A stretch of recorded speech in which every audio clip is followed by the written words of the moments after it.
Hey guys, it's Taku. Welcome back to my channel. I hope you're doing well. I'm back with part 2 of my summer Blu-ray DVD pickups. These are things that, for the most part, came from Gkids. I think most of these are Gkids releases. I have a couple of import Blu-rays that I'll start with, and I think I've got one like 11 Arts or Shout Factory release in here. So, but for the most part, these are going to be movies. So let's just jump right into it. Check out part 1, by the way, if you're curious for more of the other series or films that I've been picking up. So this one especially, because this is Chie the Brat The Movie. This is the film version of the series directed by Isao Takahata. I hauled the first TV series on Blu-ray in my the other summer pickups video. So this is the movie. This is not a subtitled release, so it doesn't have subs, unfortunately. The good thing about Chie the Brat is it's usually pretty straightforward. There's nothing too deep to read below the surface. A lot of it is very much visual humor. So, and aside from the visual humor, if you've watched the TV series, you kind of get the gist of what's going on, because I don't think the movie does any strides to do anything unique other than just kind of digest the main story. So this is the Blu-ray right here. I haven't checked this out yet, but it should play on US players. So Chie, I love this cover and I love the colors, and if you want to hear me talk all about Chie, if you want to hear me gloat about it, again, check out part 1. The next one is another release, technically from that same line. So that's kind of nice. This is Gosh the Cellist, or Goros the Cellist. This is another Isao Takahata film. This one has subtitles, which is great. I've heard about this one for a while. I've played the cello, so when you play instruments, you kind of gravitate towards, I don't know, like the thing. It's kind of like if you play like a certain sport and you like want to watch the sports anime for it. There aren't many anime that feature string players, so I have to take what I can get. And thankfully, this one's a pretty good one. It's based off of the old, I think it's a short story of the same name. So there's that. Same guy who wrote Night on the Galactic Railroad. Miyazawa? Is that the name? Oh, my head is blanking on names. But there's the disc. This one comes with a little booklet as well. So let's check that out. I haven't done any look at like translating any of this yet, so I'm not sure what's in here. I'm guessing a little bit of biography, a little bit about the film. This shot actually, there's a visual gallery, so kind of like a virtual art book that appears as one of the extras that I did check out. And this like image is there, but it has vastly different colors. Not sure which one I like. This one is a little darker, a little moodier, and the other one's much brighter. Partially, I think, because of the screen. So it has a heavier saturation. But that's his house. So it's a nice little extras booklet. I'll keep going. I like this movie because of how novel-esque it feels. So there's a rhythm to it. Our main character, Goros, is kind of a struggling artist in the orchestra. And when they're like set to play at a big event, and the conductor says, go practice. And every day, different creatures visit him in his home, in his personal home, and they teach him different lessons and virtues in music. So things like time signature, the importance of practice, intonation, and things like that. Keeping rhythm. So it's really sweet. And of course, by the end, they have the concert. I like this movie a lot. It's very sweet and very simple. So there's that one. Next one I've got, ooh, wow, we've got more Takahata. I didn't realize I was like front loading so much of it. Because again, some of these releases come from the beginning of the summer, some from here at the end. So this one's Panda Co Panda. This one's from Gkids.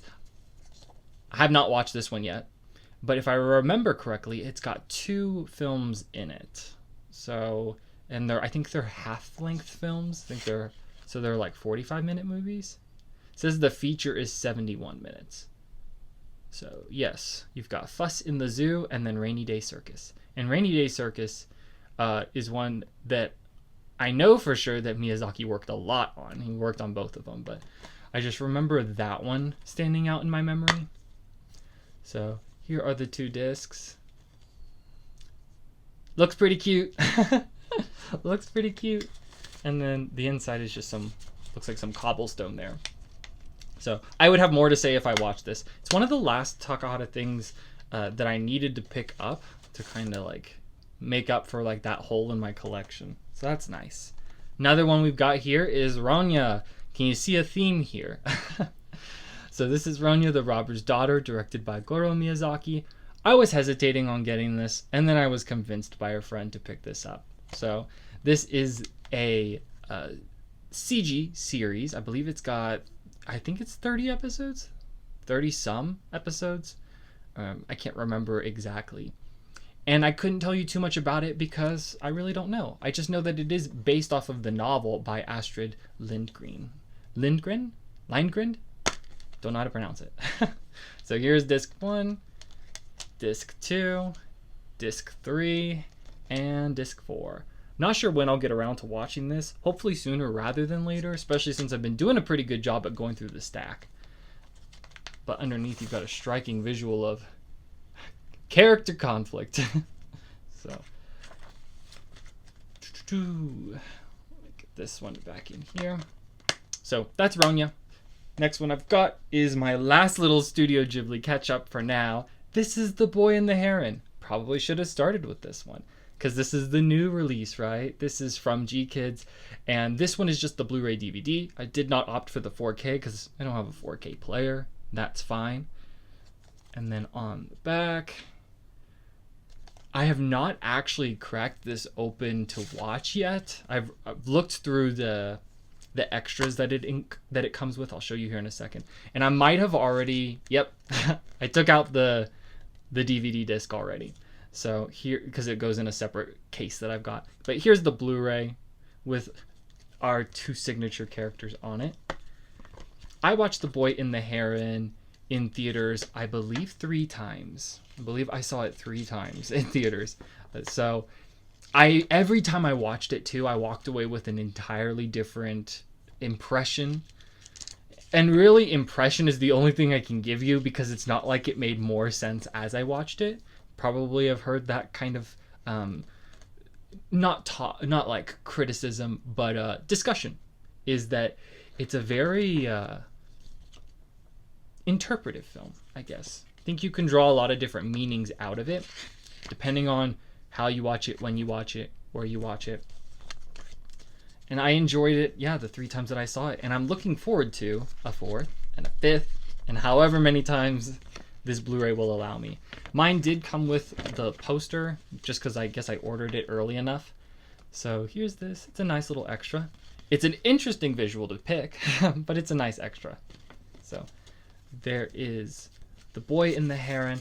I would love to hear your guys' thoughts, particularly on this film, down in the comments. So if you've got them, if you've seen it, let me know. I want to hear. I also want to hear if you prefer certain languages. I think the dub and the sub are both very good in their own right. Not sure which one I like better. I think the dub is funnier, so if you like the humorous kind of edge, the humor and the whimsy, you might like that. And the sub's also, I mean, the original. So check out both if you get the chance. Why not? This one is the first slam dunk. I saw this one in theaters as well, and it blew my mind. I had no high expectations for it because I really don't know anything about slam dunk. I'm not a huge basketball fan in general, and so I decided to go to the theater on a whim when I saw it. And yeah, by the end I was pretty involved in the game. So this is the story of these 5 characters. You focus really on him, but the 5 characters, and they come together to form kind of an underdog team. And part of the reason the main character is doing this is following the shadow of his elder brother. So it's very visually interesting as a film to watch, because it's got, I think it's CG, but I don't know the technical term for it. So yeah, if you're wanting a heart-pounding underdog film that is like, and I don't know, it just feels so classic. This feels so classic and it looks amazing. But check out the first Slam Dunk. I think it's streaming now on Netflix for those who want to watch that way. This one is another new release from Gkids. This is Mars Express, a film by Jeremy Perrin. Perrin? Did I pronounce that right? He's French. I don't know. This is a great sci-fi original movie. Like, this is like this was just so good. I was really amazed with how much I liked it. Every little detail in this just feels so original. And technically, like, the director himself stated that he's like, a lot of the elements in it, he borrows from other sci-fi. But I think it's the way that it all comes together and creates a really unique universe. And I'm especially, like, drawn to her character design. That's actually the reason why I decided to watch this movie. Because every time I saw her on the trailers, I was like, she just looks so cool. I don't know if you ever have that, but I was like, you got me there with character design. So there's Mars Express. This one is about a future world where humans live side by side with androids, and there's an android uprising. I won't say more than that, because it really goes on its original direction with how it wants to do things. At least in my book it does. I haven't seen a lot of sci-fi, but from what I could tell, most people like this movie. We've got a throwback title here. This is Summer Days with Ku. It's from Keiichi Hara, so the director of Miss Hokusai and Colorful. I've seen Hokusai. It's one of my favorite movies ever. I've seen Colorful. I don't really care for Colorful. I have not watched Summer Days with Ku. It's what I plan to watch, like, as soon as I'm done recording this video, kind of a thing, because I want to end my summer with a summer movie, right? So I don't really know much about it other than that this boy discovers this kappa and they try to coexist until they need to, like, go find other kappa for him. Life's not working out in the human world. I don't really know. I don't have too much to say. So the art style, though, reminds me, like, it doesn't look like anime. It reminds me of, like, really old PBS cartoons. I can't really think of any that, like, immediately off the top of my head, but it's like, it's giving Magic School Bus, if that makes any sense. So here, these are the discs, and then underneath you've just got a sunset. So I will have more to say once I've watched it. I have a feeling it's going to be very good just based off of the reviews that it's had. I mean, this is like from 2008 or 2007, I think, somewhere in that area. So it's been around for a while, but I like Keiichi Hara's works. I'm always interested to see what he's got cooking up. This is another Keiichi Hara film. I was kind of on a stretch here. So this is the Wonderland. Another Keiichi Hara film off the top of my head is the Lonely Castle in the Mirror. Yes, The Lonely Castle in the Mirror. Gkids also released that recently, and that's a Keiichi Hara directed film. So this is, sorry for the tangent. This is the Wonderland, though. This girl here on the front, I'm trying to remember her name. What is it? Akane. She is celebrating her birthday. Her mom tells her to go to her sister's house, sister or cousin, I can't remember. Go to her sister's house, so the mom's sister, so her aunt's house, to pick up her birthday gift, which is really an unusual thing, right? Normally you give the birthday gift, but she says you have to go pick it up. So once she gets there, this guy comes out from under the rug. She runs an antique shop, so there's like a bunch of baubles and bits everywhere. And he says, you have to come to our world. You're the Wind Princess. You'll be able to save all of us. And it's an adventure in Wonderland. This film has another name. Its Japanese title, I believe, was Birthday Wonderland. I like that title a lot more because the birthday, like the birthday setting, and it being a teenage girl's birthday as she transitions into teenage years, it's like a really important part of the story. So I don't know why it was localized as just the Wonderland when in Japan it's called Birthday Wonderland. Couldn't tell you. But if you watch this, keeping that in mind, the story is actually really good. Otherwise, it kind of feels just random. So this is a little booklet that it comes with. Got some of the characters on the front. I love the character design, by the way. I can't remember the guy who directs it. It's a Russian guy, Ilya, or how do I pronounce this? Let's see. Ilya Kushunov. Probably butchered that. But character designer, I know him especially for his design work on Ghost in the Shell, Standalone Complex 2045. But he did the character design, I think, in this one as well. And a lot of the animation. So, cute little movie. Don't think too deeply on it, because it's just, I don't know. It's not as good as an Alice in Wonderland type story, but I like it for what it is. And again, when you watch it, keep in mind that it's her birthday. It's a better film because of that. This is another film that I watched this summer for the first time. This is Hiroyuki Okiura's A Letter to Momo. This movie is so good, like criminally good, and no one ever talks about it. And I don't understand why.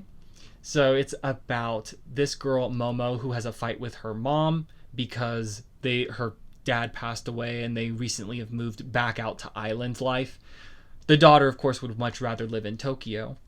And while she's out in this traditional Japanese house, 3 yokai stalk the place.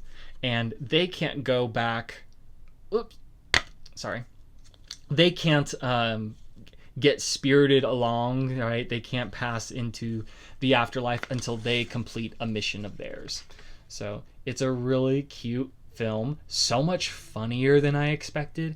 If you're walking into this thinking it's going to be like intense, like really, really, really deep and dark and sad, that's not this film at all. I think it's a family-friendly, like a fun afternoon movie.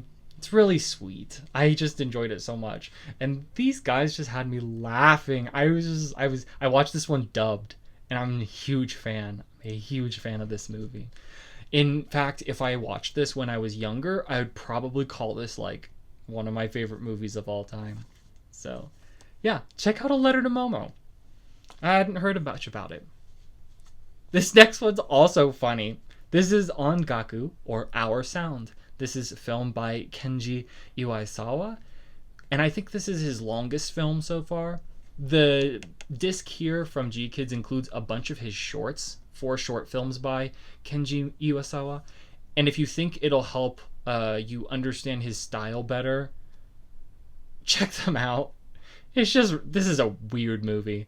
It's just so, this fresh and distinctive element. What caught me when I was watching the trailer for this one way back was the art style, right? And then as time has gone on, I wanted to come back to this movie, as I've been doing with some of these older Gkids releases, just going back to some of these films. So this was part of a big Gkids haul that I did earlier in the summer, and then I've been using my time this summer to watch all of them. So it's about this guy, though. His name is, I think it's also Kenji. I actually didn't put 2 and 2 together. I'm like 99% sure his name is Kenji. But they're delinquents, these 3. And Kenji comes into the club room one day and he says, I want to start a band. Very half-heartedly. And so the 3 of them start a band. And they're not good, but that's not the point. So when you watch this movie, I don't know. It's just so weird. This movie was so weird. I had a good time with it, though. The climax is crazy. This next one is a collection of films. This is Genius Party, as well as Genius Party Beyond. So it's got 12 different short films in it. I believe each one technically came with 6. Either that or it was 8 on one and then 4 on the other. But Gkids has both of them here. The standout highlight for this one is the Shinichiro Watanabe, the Masaki Yuasa, and the My Hero Maeda works. I haven't watched all of these. I've actually only watched the Masaki Yuasa one, but I know that if you like these other directors and just big names in anime, you'll want to probably check this out. It's an older release. It's another older release, but I'm happy to have it. The disc looks so fun. I've not seen whatever short that one is. So there's the background art. Pretty cool. The Masaki Yuasa one on here is about a baby that is born on this seemingly foreign and barren world. And as the baby kind of walks through nature and walks through life, the planet starts being really weird. So check this out if you're interested in some of that like ephemerality of life and those kinds of themes. This is the last one I'm going to show in this video. This is Be the Beginning. This is season 1 on Blu-ray and DVD. I'm going to be completely honest with you guys. This was all part of a Shout Factory haul. I'm remembering now. It was a Shout Factory haul, and if you spent like $90, you get something for free. And so I got Be the Beginning. I have no interest in this aside from the fact that it's production IG. I watched the first episode. It was kind of boring. So I'm not sure if I'll end up holding on to this one. But I remember it was like kind of the talk of the town when it was released on Netflix a few years ago. There's a sequel that came out. I think its reception was kind of eh. So it's a murder mystery, I think, detective kind of show. So it's really not in my... It's personally not in my wheelhouse of interests, but if it's yours, you might want to check it out. These are postcards. I'll go ahead and show these. So there are those.